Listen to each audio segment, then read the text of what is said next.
lụt là to này đang lê đang đến ta hay cần học của cầm nè sao các khu tự là thì hay đang tụi pa hay bù bana này bù ma bù chân là khá nên ăn lăng nó sa hay ăn lụt tụi giò ra đi ôi giò ra hi can thiệt thì đàn tụi ta lụt mẹ hi i bọc bòn man tụi pa khác bù ma bù chân là mi khami pa khá đi tụi lụt thế này thì hiện với lia lụt rồi to cả lâm sari thúc này cả tệ với cả lâm khát phết ngà lệ in chỉ ta này thu tụ là ắt thúc gì chứ mà đi mấy mấy này đâu với li lụt to này bọc bòn man tụi pa khami pa khá đi lụt thì gì ngàn tên tàn to này tụi nó han tái làm bằng ta thum apel to ta ray khắp mấy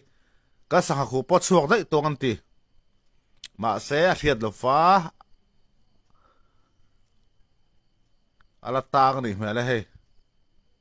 ala tang thì bù banan mà sẽ có dục xiêm dấu vết đó thì hay bọc bò ban pa pa hiền sang ha ăn khua khá lâu mang em tang á thình khua liền tới cái dục thì mà sang ha chút chuộc toang tia mà sẽ không nào lù phù dân lòng thút thế đi ê một phản này vẽ chuộc đó bây giờ đi lên được thua tăng tổ khăn nè sang hai lâu mà em cần ăn chi đằng ô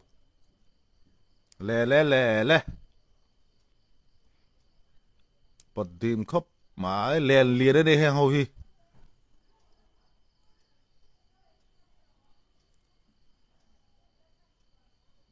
để lộ một tí hay ếch khai liền chắc khóc bởi cả trôi mà sao đi ha khai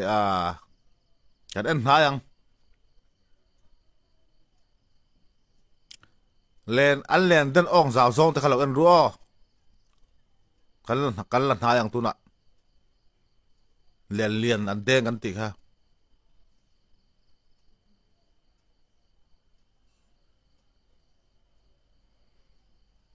cho anh hai nghe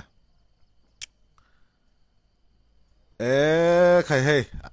hey liền thế các khu ăn liền đến ong rào rong cho khu thì khu này liền cái tị ha cái gì khát chú aqua con sốt đấy thế cái gì riết cái gì qua cái sòm đó là nhang cái sòm kính mấy thế lo khóc mà khu liền ong rào rong con liền đến khu mò report rồi này cái sòm khát tem vua lúng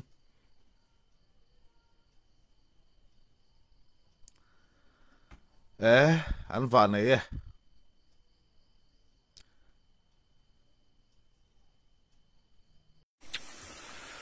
กันหัวถัดตัวองตุระจวงเราจะได้ห้าข้าสังเลียนมั้งถ้ากันน่ะก็สังบ้างกันนั่นแบบตัวองขอทับไปปลีกับมันก็ติดกันให้เดี๋ยวจะหาตุนไว้กันดีถ้าสารเนี่ยเลียนเปิดที่เกจิกันบอร์เวลอันนี้งาบากที่เกจิถึงเราเทจุจันเวลเทนเพจุจันเวลพอถึงเราตัวโซ่แล้วก็ฝนูแต่เราอิมพัวละปะปุยแต่แดงกันอูน่าจะพอแบบตัวเดี๋ยวเราช่วยดิซะก็ฝนูอันนี้จงถูบ่อยเต้เป็นหัวด้านตัวเองแล้วบ้านบ้าก็ฝนูนี่ครับอันนี้เริ่มรอฝนูจงถูนี่ครับบาย